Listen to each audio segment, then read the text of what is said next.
डर की दास्तान यूट्यूब चैनल पर आपका स्वागत है दोस्तों। यहाँ आपको सुनने को मिलती हैं भूतिया कहानियां, इसलिए हमारे चैनल को सब्सक्राइब कर लीजिए। अब चलिए कहानी शुरू करते हैं। नाम था डॉक्टर अरुण सक्सेना। मैं एक मनोचिकित्सक हूं और मेरे कैरियर में मैंने अनेक मानसिक विकारों के मरीज देखे हैं। पर जो कुछ उस साल जनवरी में घटा, वह आज भी मेरी नींद उड़ा देता है। यह कोई सामान्य केस नहीं था। यह एक ऐसा रहस्य था जिसकी जड़ें मेरे अपने अतीत में थीं और जिसने मेरी दुनिया की समझ को हिलाकर रख दिया। मरीज का नाम था विक्रांत। उसे एक स्थानीय थाने से लाया गया था, जहां वह बिना किसी स्पष्ट कारण के लगातार 3 दिनों से चीखता रहा था। जब वह मेरे क्लिनिक के शांत, रोशनी से भरे कमरे में लाया गया, तो उसकी आंखों में एक अथाह भय था, जैसे कोई ऐसी चीज देख ली हो जिसे देखने के बाद जीवन फिर कभी सामान्य नहीं रह सकता। वह बिस्तर के एक कोने में सिमट गया। उसकी बाहें अपने ही घुटनों से इस तरह लिपटी हुई थीं मानो वह स्वयं को बचाने की कोशिश कर रहा हो। विक्रांत, मैंने धीरे से पुकारा। तुम सुरक्षित हो, यहां कोई तुम्हें नुकसान नहीं पहुंचाएगा। उसने मेरी ओर देखा, पर नजरें सीधे मेरी आंखों में नहीं टिकी। वह मेरे पीछे कहीं दीवार के पार किसी अदृश्य खतरे को टकटकी बांधे देख रहा था। उसके होंठ कांप रहे थे और वह बुदबुदा रहा था। मैंने कान लगाकर सुना, वो आ रहा है, वो आ रहा है। उसके पास कोई चेहरा नहीं है। पहले कुछ सत्र बिल्कुल निष्फल रहे। विक्रांत या तो चुप्पी साधे रहता या फिर अचानक चीखने लगता। उसके शरीर पर कोई चोट के निशान नहीं थे। उसके शारीरिक रिपोर्ट्स सामान्य थे, पर उसका दिमाग किसी अकथनीय भय में जकड़ा हुआ था। मैंने हिप्नोसिस और सौम्य दवाओं का सहारा लिया। धीरे धीरे उसने बोलना शुरू किया। उसने बताया कि वह एक लेखक था और एक नई किताब के लिए शोध कर रहा था। उसे एक पुराने सुनसान इलाके में एक हवेली के बारे में पता चला था, जिसके बारे में स्थानीय लोगों में अजीब और गरीब कहानियां प्रचलित थीं। वह हवेली किसी जमाने में एक जमींदार की थी, जिसके बारे में कहा जाता था कि वह काले जादू और तांत्रिक क्रियाओं में लिप्त था। स्थानीय लोग उस जगह को बिना चेहरे वालों का ठिकाना कहते थे। मैं गया वहां। विक्रांत की आवाज कांप रही थी। सिर्फ 3 दिन के लिए। बाहर से तो वह हवेली बस पुरानी और टूटी फूटी लग रही थी, पर अंदर अंदर कुछ गलत था। हवा भारी थी, सांस लेने में तकलीफ होती थी और शोर हमेशा एक फुसफुसाहट सी चलती रहती, जैसे कोई दीवारों के भीतर से बात कर रहा हो। उसने बताया कि पहले 2 दिन सब कुछ ठीक रहा। वह नोट्स बनाता रहा, तस्वीरें लेता रहा, पर तीसरी रात सब कुछ बदल गया। मैं सो रहा था। विक्रांत की आंखें फिर से उसी डरावनी याद में खो गईं। तभी मुझे एक आवाज सुनाई दी। कोई गा रहा था, एक प्राचीन बिगड़ी हुई लोकगीत की तरह। मैं उठा और आवाज का पीछा किया। वह आवाज मुझे हवेली के तहखाने तक ले गई। वहां का दरवाजा, जो पहले हमेशा बंद रहता था, आज खुला हुआ था। विक्रांत ने एक गहरी, सिसकती हुई सांस ली। अंदर अंधेरा था, बस एक मोमबत्ती जल रही थी और उसके सामने कोई खड़ा था। एक स्त्री की आकृति, पर उसके सिर पर कोई चेहरा नहीं था। सिर्फ चिकनी, बिना किसी आंख, नाक, मुंह की त्वचा थी और वह वही गीत गा रही थी। मैंने उसे शांत करने की कोशिश की। विक्रांत, कभी कभी तनाव और थकान के कारण हमारा दिमाग हमें ऐसी छवियां दिखा सकता है। नहीं, उसने अचानक चीख कर कहा। यह सपना नहीं था, वह सच था। उसने मेरी तरफ हाथ बढ़ाया और फिर मैंने महसूस किया कि वह मेरे भीतर घुस रहा है। मेरी यादों में, मेरे विचारों में। वह मेरा चेहरा चाहता था। यह कहते ही विक्रांत फिर से उसी हिस्टीरिकल अवस्था में चला गया। मुझे उसे शाम की दवा देनी पड़ी, पर उसकी कहानी ने मेरे मन में एक कंपकंपी सी पैदा कर दी। बिना चेहरे वाली स्त्री, यह विवरण मेरे लिए नया नहीं था। मैंने अपने नोट्स निकाले। करीब 20 साल पहले, मेरे शुरुआती दिनों में, मैंने एक ऐसी ही मरीज का केस लिया था। एक बूढ़ी महिला जो एक पुराने मकान में अकेले रहती थी।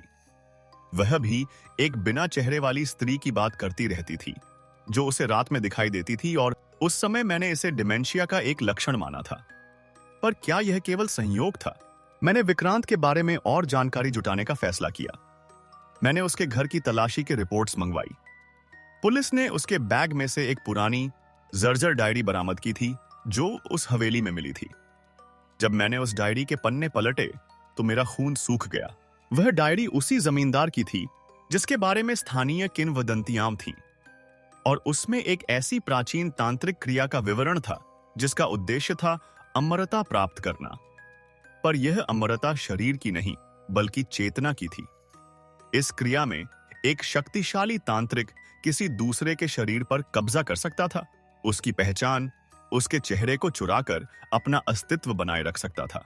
पर इसके लिए एक वाहक की आवश्यकता होती थी, एक ऐसा व्यक्ति जिसकी आत्मा कमजोर हो और जिसे वह तांत्रिक अपना नया घर बना सके। डायरी के आखिरी पन्नों में जमींदार ने लिखा था कि वह क्रिया असफल रही थी और उसकी चेतना एक अधूरी अवस्था में फंस गई थी, एक भूतिया अस्तित्व जो केवल दूसरों के चेहरे चुराकर ही कुछ समय के लिए स्थिर रह सकती थी।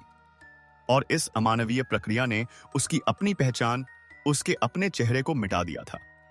वह अब एक नो फेस्ड एंटिटी थी जो हमेशा एक नए चेहरे की तलाश में भटकती रहती थी। मेरे होश उड़ गए। क्या विक्रांत इसी तांत्रिक की लेटेस्ट शिकार था? पर सबसे डरावनी बात तो तब सामने आई जब मैंने डायरी के एक पन्ने पर एक नक्शा देखा। वह नक्शा उस शहर का था जहां मैं रहता था और उसमें एक विशेष स्थान पर निशान लगा हुआ था। वह स्थान था मेरा अपना घर। एक सर्द रेखा मेरी रीढ़ की हड्डी से होती हुई नीचे तक उतर गई। यह कोई संयोग नहीं हो सकता। विक्रांत का यहां आना, वह डायरी और अब मेरा पता, यह सब किसी बड़ी शातिर योजना का हिस्सा लग रहा था। उस रात मैं ठीक से सो नहीं पाया। हर आवाज, हर साये ने मुझे डरा दिया। मैंने अपने घर के सभी दरवाजे खिड़कियां बंद कर ली, पर फिर भी एक अजीब सी बेचैनी मेरे भीतर घर कर गई। आधी रात को जब मैं करवटें बदल रहा था, मुझे लगा जैसे बैठक में कोई है। एक हल्की सी फुसफुसाहट, बिल्कुल वैसी ही जैसा विक्रांत ने बताया था। मैं बिस्तर से उठा, एक हैवी डस्टर हाथ में लिए धीरे धीरे बैठक की ओर बढ़ा। कमरे में अंधेरा था, सिर्फ बाहर की स्ट्रीट लाइट की हल्की रोशनी दीवारों पर पड़ रही थी।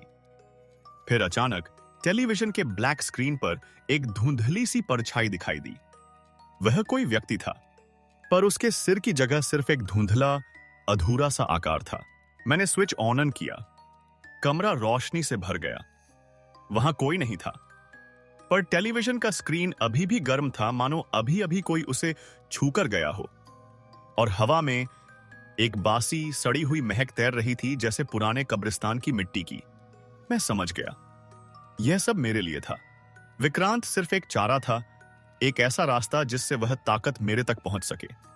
शायद मेरे पिछले मरीज, वह बूढ़ी महिला, भी इसी का हिस्सा रही हो। और अब मेरी बारी थी। अगले दिन जब मैं क्लिनिक पहुंचा तो विक्रांत की हालत और बिगड़ चुकी थी। वह अब बिल्कुल भी नहीं बोल रहा था, बस एकटक दीवार की ओर देखे जा रहा था। पर जब मैंने उसके कमरे में प्रवेश किया तो उसने धीरे धीरे अपना सिर घुमाया और फिर उसके चेहरे पर एक अजीब सी अप्राकृतिक मुस्कान फैल गई। एक ऐसी मुस्कान जो उसके होठों पर थी। उसने मेरी ओर देखा और एक स्त्री की भयानक रूप से मीठी आवाज में बोला, डॉक्टर साहब, आप तो बहुत देर से आए। मैं तो आपका इंतजार कर रही थी। मेरे प्रशिक्षण और अनुभव ने मुझे जो भी संयम दिया था वह उस पल टूट गया। मैं एक कदम पीछे हट गया। यह विक्रांत नहीं बोल रहा था, यह कोई और था, या कुछ और। आप जानते हैं ना, उसी अजनबी आवाज ने कहा। आपने उस बूढ़ी औरत की बात नहीं मानी। आपने सोचा यह सब उसके बूढ़े दिमाग की उपज है, पर अब आप स्वयं इस रहस्य के केंद्र में हैं। मैंने अपना गला साफ किया, अपने आप को संभालने की कोशिश की। तुम कौन हो? विक्रांत के शरीर ने एक अजीब सी हरकत की। मैं वह हूं जिसे तुम मृत्यु के बाद का जीवन कहते हो।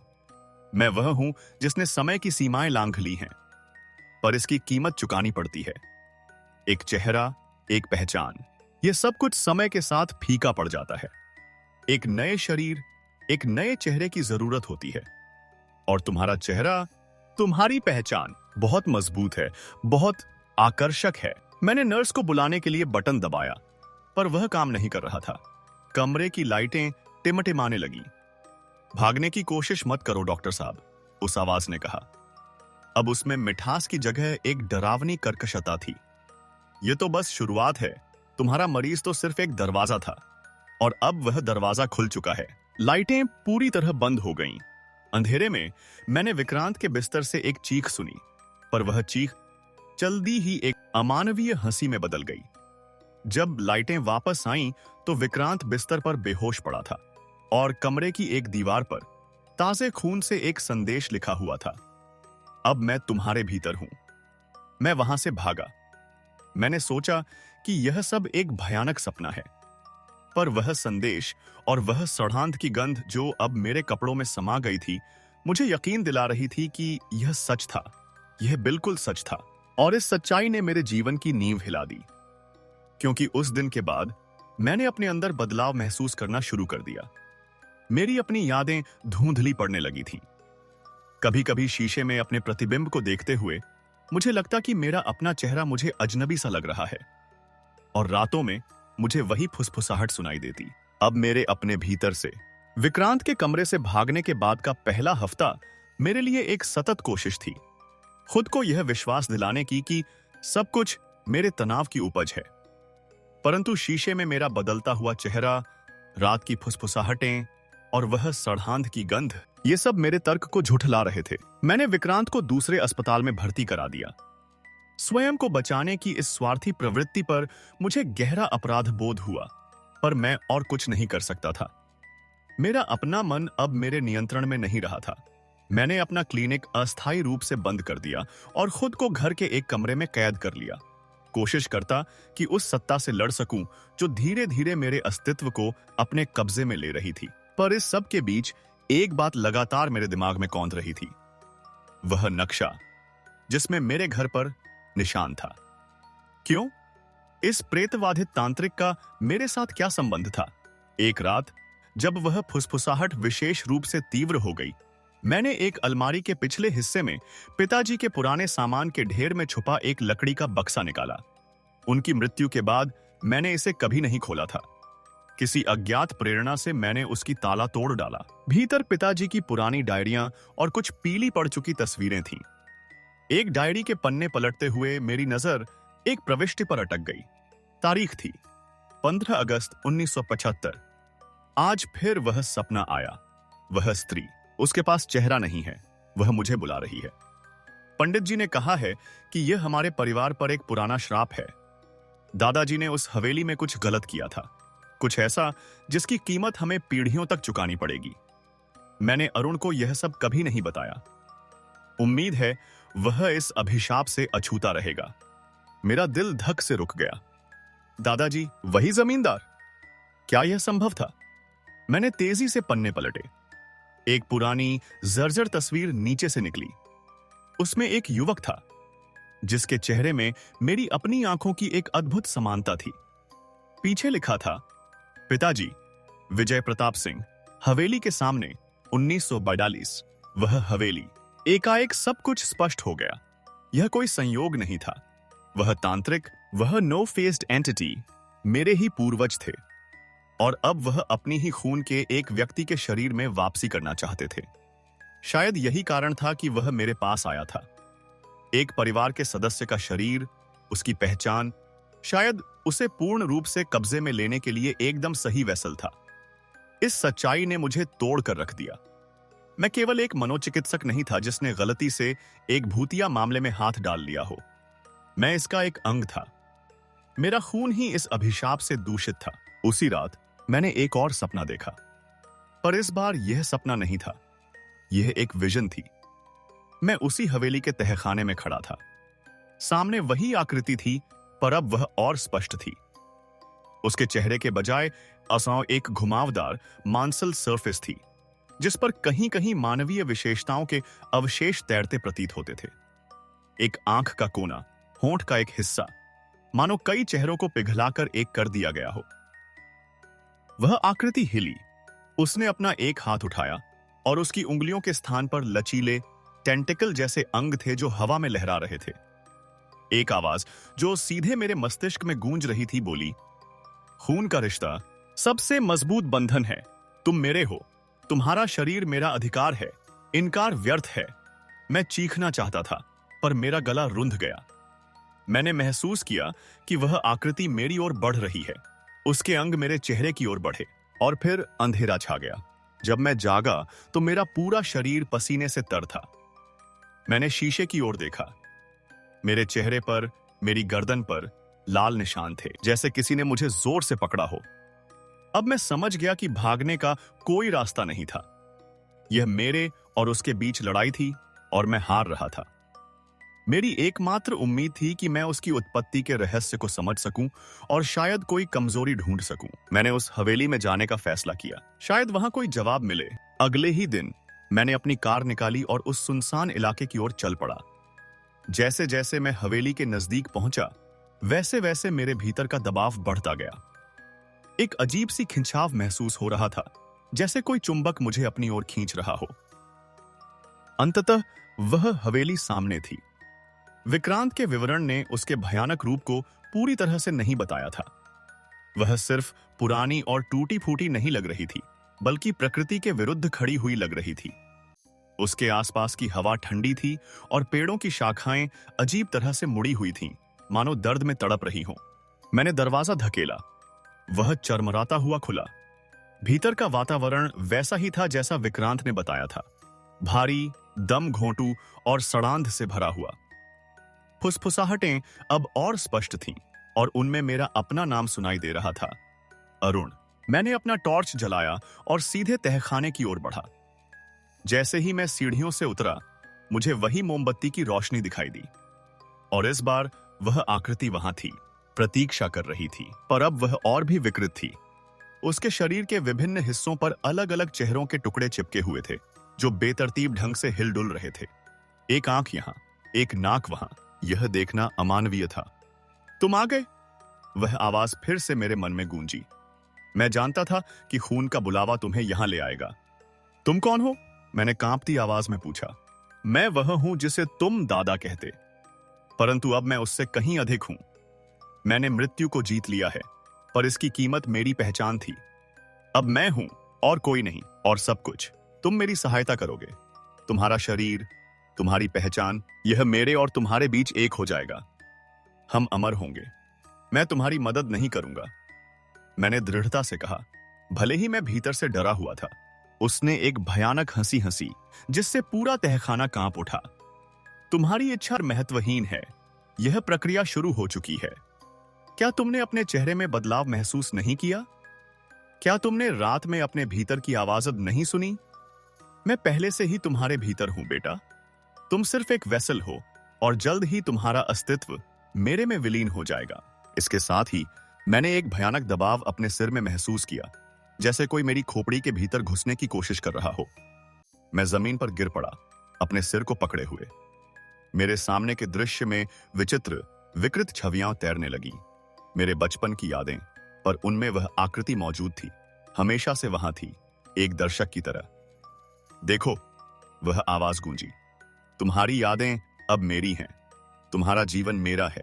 जल्द ही तुम्हारा चेहरा भी मेरा होगा। मैंने अपनी आंखें बंद कर लीं और अपने पिता की डायरी की उस पंक्ति को याद किया। पंडित जी ने कहा है कि यह हमारे परिवार पर एक पुराना श्राप है। एक श्राप? हर श्राप का कोई न कोई उपाय होता है। मैंने अपनी आखिरी शक्ति बटोरी और चीखा, क्या है इस श्राप से मुक्ति का उपाय? एक क्षण के लिए दबाव कम हुआ। आकृति स्थिर खड़ी थी, उसके चेहरे के टुकड़े तेजी से हिल रहे थे। मुक्ति? आवाज में व्यंग्य था। कोई मुक्ति नहीं है, केवल विलय है।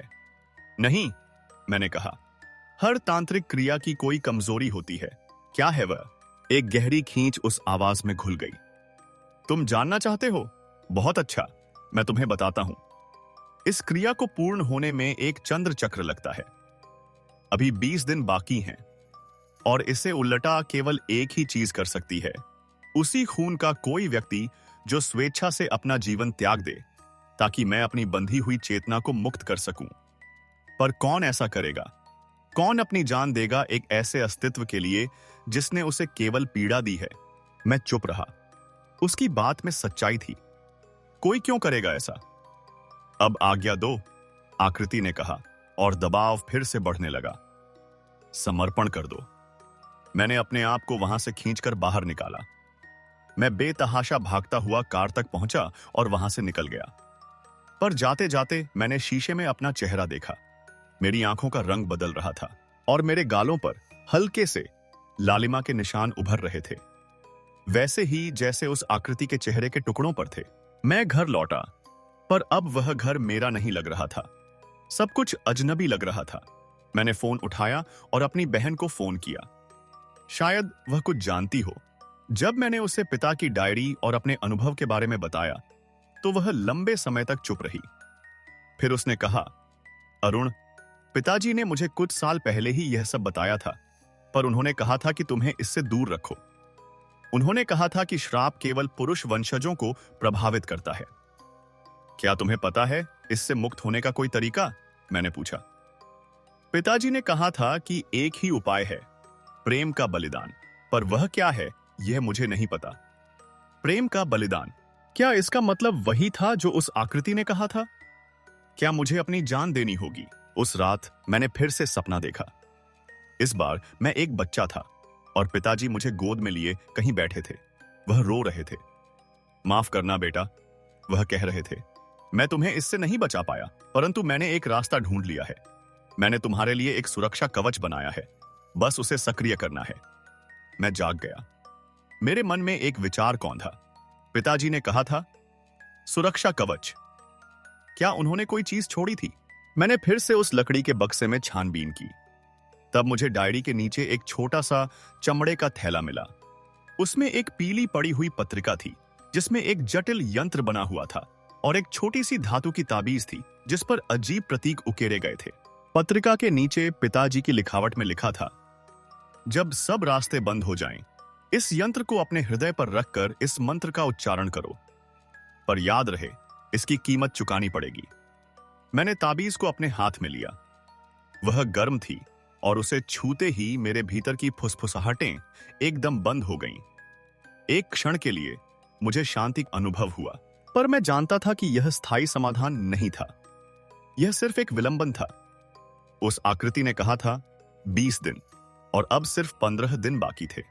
मैंने ताबीज को अपने गले में पहन लिया। मैं जानता था कि अंत निकट है। मुझे एक निर्णय लेना था, या तो अपने आप को उस अस्तित्व के हवाले कर दूं, या फिर उस प्रेम के बलिदान का रहस्य ढूंढूं, भले ही उसकी कीमत मेरी जान ही क्यों न हो। ताबीज पहनने के बाद का पहला सप्ताह एक सापेक्ष शांति लेकर आया। मेरे भीतर की फुसफुसाहटें लगभग बंद हो गई थीं और शीशे में मेरा प्रतिबिंब फिर से अपना सा लगने लगा था। पर मैं जानता था कि यह शांति भ्रामक थी। ताबीज एक मजबूत बैरियर की तरह काम कर रही थी, पर हर बैरियर की एक सीमा होती है। 15 दिन, 14, 13, समय बीतता गया और हर गुजरते दिन के साथ मैंने महसूस किया कि ताबीज की शक्ति कमजोर पड़ रही थी। रातों में मैं दूर से आती हुई वही गीत की धुन सुन सकता था, अब और भी स्पष्ट, और भी मधुर, और इसीलिए और भी डरावनी। 10वें दिन मैंने अपने हाथ पर एक अजीब निशान देखा। एक ऐसा निशान जो मेरी अपनी त्वचा का नहीं लग रहा था, बल्कि कोई दूसरी त्वचा उस पर चढ़ रही थी। यह देखकर मैं समझ गया कि प्रक्रिया जारी थी, बस धीमी गति से। मैंने पिता की पत्रिका का अध्ययन जारी रखा। उसमें एक विशेष यंत्र का विवरण था, आत्मा का दर्पण, जो किसी के वास्तविक स्वरूप को प्रकट कर सकता था। शायद यही वह सुरक्षा कवच था जिसकी बात पिता ने की थी। यंत्र बनाने की प्रक्रिया जटिल थी। इसमें विशेष धातुओं, पवित्र जड़ी बूटियों और सबसे महत्वपूर्ण, अपने ही रक्त की आवश्यकता थी। 7वें दिन मैंने यंत्र बनाने का फैसला किया। मैंने अपने अध्ययन कक्ष के फर्श पर यंत्र का डिजाइन बनाया। हर रेखा, हर वृत्त को सटीक होना था। जैसे जैसे मैं काम करता गया, मुझे लगा जैसे कोई मेरे पीछे खड़ा मेरे हर कदम को देख रहा है। हवा में तनाव था, जैसे कोई तूफान आने वाला हो। जब यंत्र तैयार हुआ, तो मैंने अपनी हथेली पर एक चीरा लगाया और रक्त को यंत्र के केंद्र में टपकाया। जैसे ही पहली बूंद गिरी, यंत्र से एक तीव्र प्रकाश फूट निकला और कमरा एक अलौकिक आभा से भर गया। तभी दीवारों से रक्त बहने लगा, लाल, गाढ़ा, बदबूदार रक्त, और उसके साथ ही वह फुसफुसाहट फिर लौट आई, पर इस बार वह चीख में बदल गई। तुम हारोगे, तुम मेरे हो। यंत्र के केंद्र में प्रकाश के बीच एक छवि उभरने लगी। पहले तो धुंधली, फिर स्पष्ट होती गई। वह मैं था, पर मैं नहीं था। मेरा चेहरा पर उस पर वही अविश्वसनीय विकृतियां थीं जो उस आकृति पर थीं। मेरी आंखों में कोई जीवन नहीं था, सिर्फ एक शून्यता थी। और मेरे मुंह से वही भयानक गीत निकल रहा था जो विक्रांत ने सुना था। यह मेरा भविष्य था। यह वह था जो मैं बनने जा रहा था। छवि ने अपना हाथ बढ़ाया और मैंने महसूस किया कि मेरा अपना हाथ उठ रहा है, मेरी इच्छा के बिना। मैं यंत्र की ओर बढ़ने लगा, उस छवि के पास, उस अंधकार के पास। नहीं! मैंने चीखा और अपनी पूरी शक्ति से पीछे हटा। मैंने ताबीज को जोर से पकड़ा जो अब जलने लगी थी। एक तीव्र सफेद प्रकाश फैला और छवि गायब हो गई।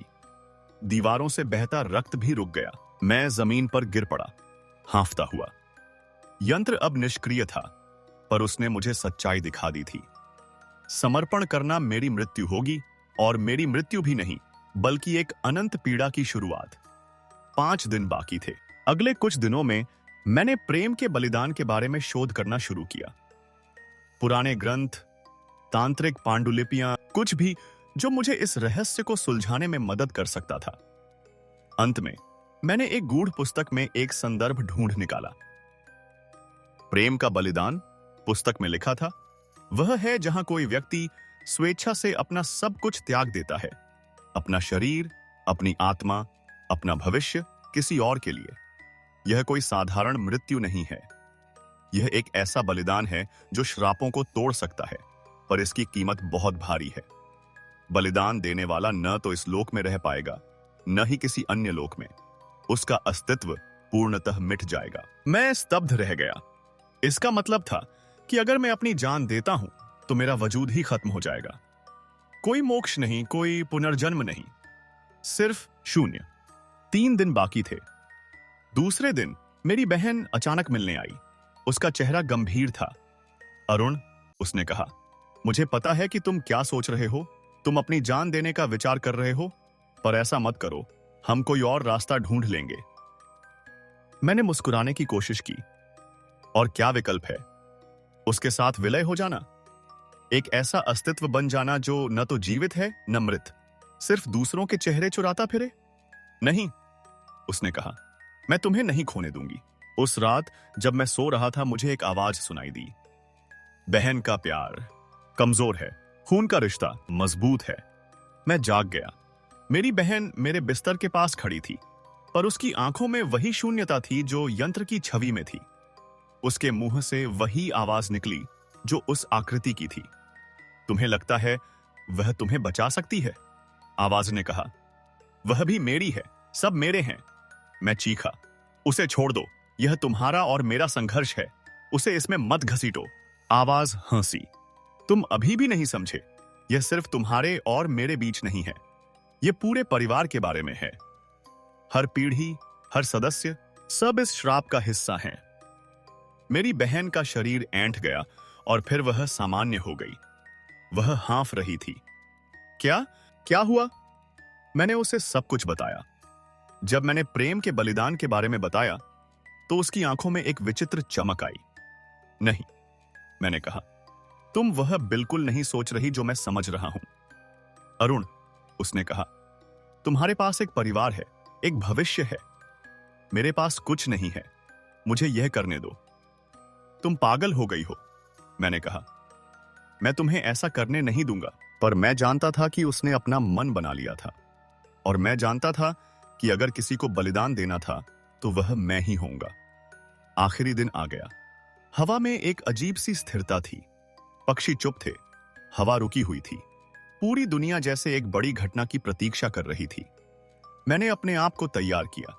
मैं जानता था कि आज रात पूर्ण चंद्रमा के नीचे वह आकृति अपना कार्य पूरा करने आएगी। शाम होते ही मैंने अपने घर के बैठक कक्ष में वही यंत्र फिर से बनाया। इस बार मैं इसे पूरा करने जा रहा था। मैं जानता था कि इसकी कीमत क्या होगी, पर यही एकमात्र रास्ता था। आधी रात का समय था। चंद्रमा पूर्ण और रक्त लाल था, एक दुर्लभ चंद्र ग्रहण। दरवाजा बिना किसी आवाज के खुल गया और वह आकृति अंदर आई। पर इस बार वह अकेली नहीं थी। उसके पीछे और आकृतियां थीं, धुंधली, पारदर्शी, पर सब में वही चेहरा विहीन विशेषता थी। मेरे पूर्वज, सबके सब उसी श्राप का शिकार। समय आ गया है, मुख्य आकृति ने कहा। आज रात हम एक हो जाएंगे। नहीं, मैंने कहा, आज रात यह सब खत्म होगा। मैंने यंत्र के केंद्र में खड़े होकर ताबीज को अपने हृदय पर रखा। मैंने वह मंत्र पढ़ना शुरू किया जो पिता ने लिखा था। आकृति चीखी, रुक जाओ, तुम नहीं जानते कि तुम क्या कर रहे हो। पर मैं नहीं रुका। मंत्र के प्रत्येक शब्द के साथ यंत्र चमकने लगा। आकृतियां पीछे हटने लगीं, उनके शरीर से धुआं उठने लगा। यह तुम्हें नष्ट कर देगा, आकृति चीखी, तुम्हारा अस्तित्व मिट जाएगा।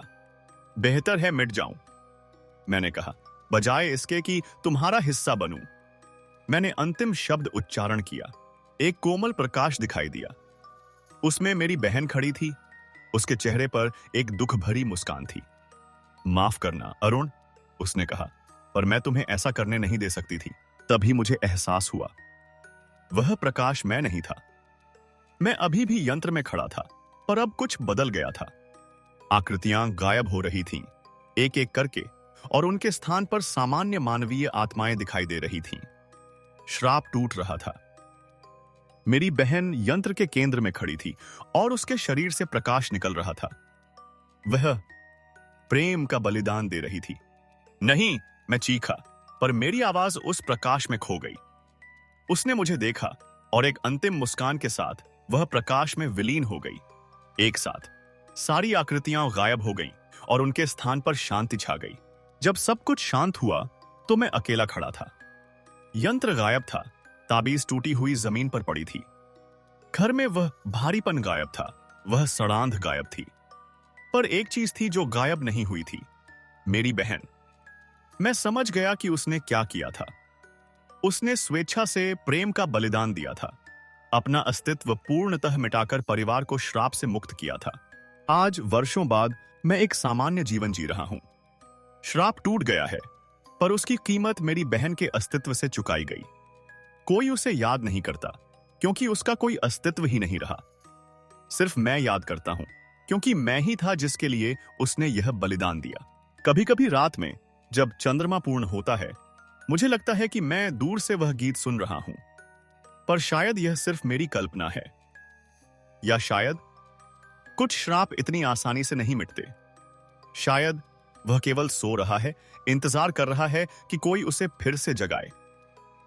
पर अब तक सब शांत है और मैं जानता हूं कि इस शांति की कीमत क्या थी।